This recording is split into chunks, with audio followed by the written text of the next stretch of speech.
Assalamualaikum warahmatullahi wabarakatuh. Perkenalkan nama saya Irfan Indriansyah dengan NIM 20042222.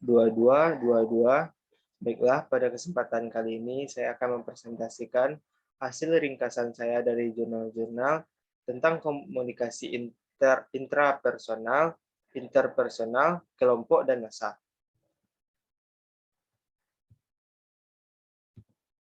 Baiklah, yang pertama yaitu pengertian komunikasi intrapersonal atau intrapribadi. Komunikasi intrapersonal berasal dari tiga kata, yaitu komunikasi, intra, dan personal, atau pribadi. Komunikasi adalah suatu proses pertukaran informasi di antara individu melalui sistem lambang-lambang, tanda-tanda, atau tingkah laku. Intra menurut KBBI diartikan dengan bentuk terikat di dalam bagian, sedangkan personal diartikan sebagai bersifat pribadi atau perseorangan. Menurut Black dan Harold Lightson, komunikasi intrapribadi atau dikenal juga dengan istilah komunikasi intrapersonal adalah peristiwa komunikasi yang terjadi dalam diri pribadi seseorang. Bagaimana setiap orang mengkomunikasikan dirinya atau berbicara pada dirinya sendiri. Hal ini dikarenakan setiap orang dapat menjadi objek bagi dirinya sendiri melalui penggunaan simbol-simbol yang digunakan dalam proses komunikasi.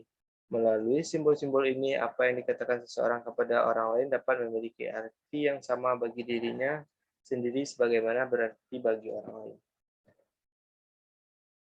Intrapersonal menurut para ahli. Yang pertama itu Hafid Changara mendefinisikan komunikasi intrapersonal sebagai proses komunikasi yang terjadi di dalam diri individu, atau dengan kata lain proses komunikasi dengan diri sendiri.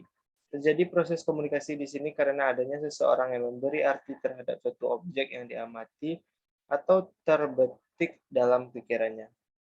Objek dalam hal ini bisa saja dalam bentuk benda, kejadian alam, peristiwa, pengalaman, fakta yang mengandung arti bagi manusia, baik yang terjadi di luar maupun di dalam seseorang. Dan menurut oleh De Vito tahun 1997, komunikasi intrapersonal atau komunikasi intrapribadi merupakan komunikasi dengan diri sendiri dengan tujuan berpikir, melakukan penalaran, menganalisis, dan merenung. Menurut Jalaluddin Rahmat tahun 2001 menyatakan bahwa jika dilihat dari segi psikologi komunikasi, maka yang dimaksud dengan komunikasi interpersonal adalah sebagai pengolahan informasi yang meliputi sensasi, persepsi, memori, dan berpikir. Proses komunikasi intrapersonal ada 4 tahap. Yang pertama yaitu sensasi, yang tahap kedua persepsi, yang tahap ketiga memori, dan tahap keempat transmisi. Yang pertama yaitu sensasi. Proses komunikasi intrapersonal dimulai dengan adanya sebuah stimulus. Komunikasi intrapersonal adalah reaksi terhadap stimuli yang dapat berupa stimuli internal atau stimuli eksternal. Seorang ahli komunikasi yang bernama Mark Knapp menunjukkan sebuah kerangka kerja yang berguna untuk memahami proses komunikasi intrapersonal. Menurut Knapp, terdapat 2 faktor yang mempengaruhi komunikasi intrapersonal, yaitu stimuli internal dan stimuli eksternal. Stimuli internal meliputi motif-motif pribadi, sikap, dan konsep diri.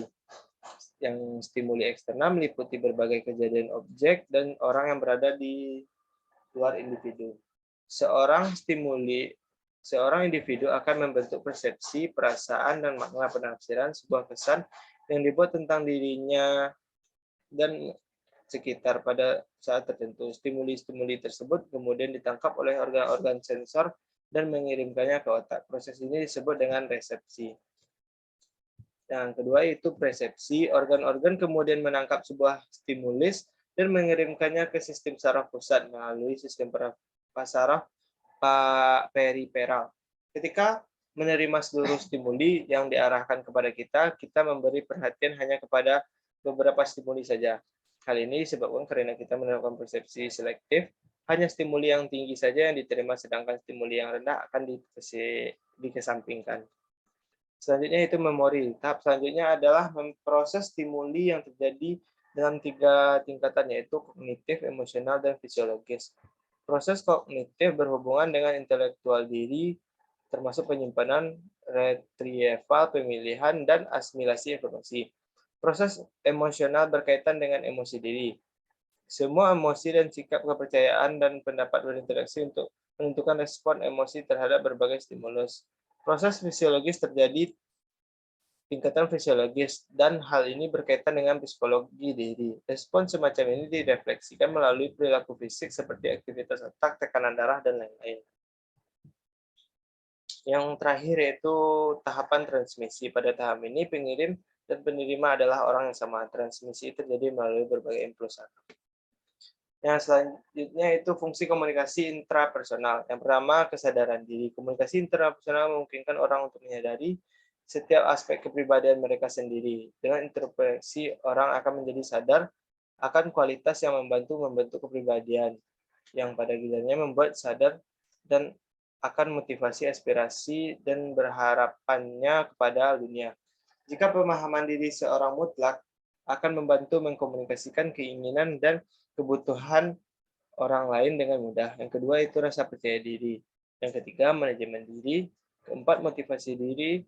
Kelima terfokus. Keenam kemandirian. Ketujuh kemampuan beradaptasi.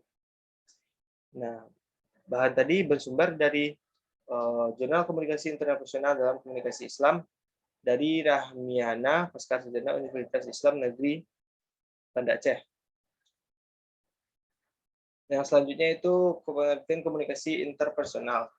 Komunikasi interpersonal adalah komunikasi antara dua orang dan terjadi secara langsung. Terciptanya komunikasi interpersonal yang efektif adanya hubungan yang baik oleh kedua belah pihak.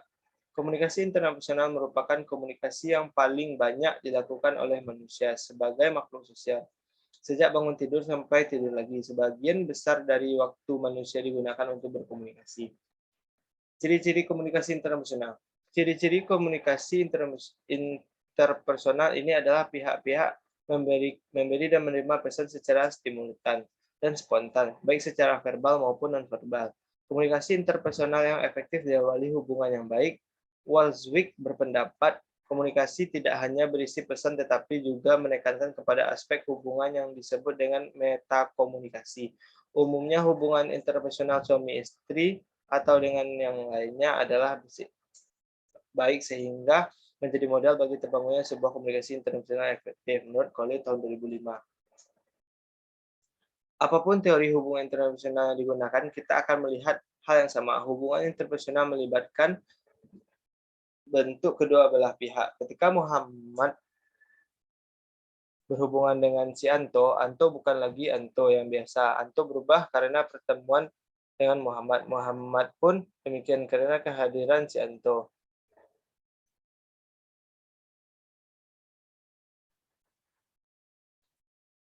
Demikian juga sebaliknya. Bila hubungan kita menimbulkan pilihan, saya akan akhiri internasional dengan Anda. Jadi hubungan internasional berlangsung dengan tahap bukan hubungan peneguh hubungan dan pemutusan hubungan.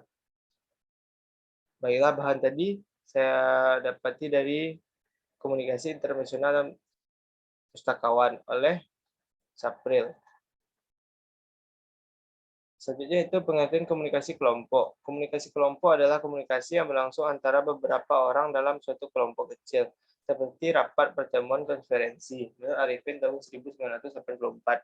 Pengertian lain dari komunikasi kelompok adalah sebagai interaksi tatap muka antara 3 orang atau lebih dengan tujuan yang sudah diketahui, misalnya untuk berbagi informasi, pembicaraan masalah di mana anggota-anggotanya dapat mengingat karakteristik pribadi anggota-anggota yang lain secara tepat. Fungsi dan efektivitas komunikasi kelompok. Komunikasi kelompok memiliki fungsi sebagaimana dijelaskan oleh Bungin tahun 2009 di halaman 274 bahwa keberadaan suatu kelompok dalam masyarakat dicerminkan oleh adanya fungsi yang akan dilaksanakannya. Fungsi-fungsi tersebut mencakup fungsi hubungan sosial, pendidikan, persuasi, pemecahan masalah, dan pembuatan keputusan, serta fungsi terapi. Semua fungsi tersebut dimanfaatkan untuk kepentingan masyarakat, kelompok, dan para anggota kelompok itu sendiri. Baiklah, itu saya dapatkan sumbernya dari Jurnal Komunikasi Kelompok dalam meningkatkan kualitas kerja tim redaksi bidang berita Lembaga Penyiaran Publik TVRI Sumatera Utara di Medan oleh penulis Sani Aprilinda Damanik, dan dosen pembimbing Profesor Dr. Syukur Khalil Delimut, MA, dan Dr. Sabrin Tinambunan, MA. Selanjutnya itu pengertian komunikasi massa. Komunikasi massa atau komas terdiri dari kata yakni komunikasi dan massa. Banyak ahli yang mengungkapkan perihal definisi atau pengertian tentang komunikasi. Salah satu antara lain berpendapat Wibor Sakram yang menyatakan bahwa komunikasi itu berasal dari kata Latin yaitu communis yang juga berarti common atau sama. Dengan demikian jika berkomunikasi maka kita harus menunjukkan persamaan antara sedangkan kata massa sebagai mana dikatakan oleh P.J. Bauman digunakan untuk menunjukkan suatu golongan penduduk yang besar, kadang-kadang juga untuk menunjukkan jumlah pendengar yang luas. Tidak terdapat organisasinya, tetapi terdapat ikatan dan persamaan jiwa. Pengertian komunikasi massa menurut beberapa pakar. Menurut Deflor serta Mikael, komunikasi massa ialah suatu proses di mana komunikator memakai media buat menyebar pesan-pesan secara luas dan secara terus-menerus membangun makna yang diperlakukan bisa mempengaruhi khalayak yang besar serta tidak sama dengan melalui berbagai cara. Dan menurut M.O. Palapah, komunikasi massa ialah pernyataan manusia yang ditunjukkan kepada massa. Bentuk-bentuk komunikasi massa adalah seperti jurnalistik, public relation, penjelasan, propaganda, agitasi, dan komunikasi internasional. Menurut Bitter, komunikasi massa ialah pesan yang dikomunikasikan melalui media massa pada sejumlah orang atau dua. Ciri-ciri komunikasi massa. Proses komunikasi massa lebih bersifat kompleks jika dibandingkan dengan komunikasi lainnya. Pesan-pesan yang terdapat di dalam media massa akan lebih sulit dan memilih siapapun pembuatnya atau siapa pihak yang tanggung jawab dalam mengenai hal tersebut. Yang menjadi ciri dalam komunikasi massa tak hanya sulit dalam memilih siapa yang bertanggung jawab dengan hal tersebut. Komunikasi massa juga memiliki ciri yaitu komunikasi bersifat awam. Sesuai dengan namanya, komunikasi massa yang berarti jenis komunikasi yang dilakukan untuk bentuk khalayak banyak masyarakat awam secara luas. Informasi yang disampaikan dengan komunikasi massa ini akan dengan cepat menyebar pada masyarakat umum karena media komunikasi ini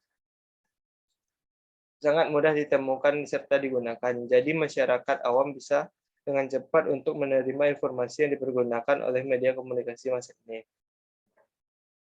Selain itu, karakteristik yang lainnya adalah media komunikasi massa bersifat serempak. Informasi ini disebarkan akan dengan serempak didapat oleh masyarakat umumnya, serta masyarakat luas, karena pengirim hanya dilakukan satu kali menggunakan tujuan utama yaitu umum. Maka komunikator tak wajib melakukan pengirim secara berulang, sehingga pesan yang akan disampaikan mudah, cepat disampaikan kepada dan serempak. Komunikasi massa bersifat satu arah karena di antara komunikator serta komunikan tak bertatap muka secara pribadi, maka tidak akan terdapat dialog antara keduanya. Faktor-faktor yang mempengaruhi komunikasi massa. Yang pertama gender, yang kedua usia, yang ketiga keyakinan individual, yang keempat kelompok sosial, yang kelima kebutuhan individu, yang keenam kesamaan terhadap konflik, ketujuh rasionalitas, delapan pengetahuan. Baiklah, itu saya dapat dari Jurnal Komunikasi Massa yang ditulis oleh Winda Kustiawan, Fikrah Kairina Siregar, Sasi Alwiyah, Rofifah Abiyah, Lubis, Fatma Zuhro, Gajah, Nilam Sari Pakban, Nurhayati dari Universitas Islam Negeri Sumatera Utara.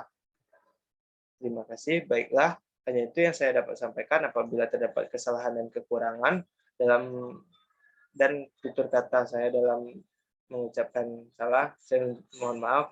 Sesudah dengan wabillahi taufiq wal hidayah. Assalamualaikum warahmatullahi wabarakatuh.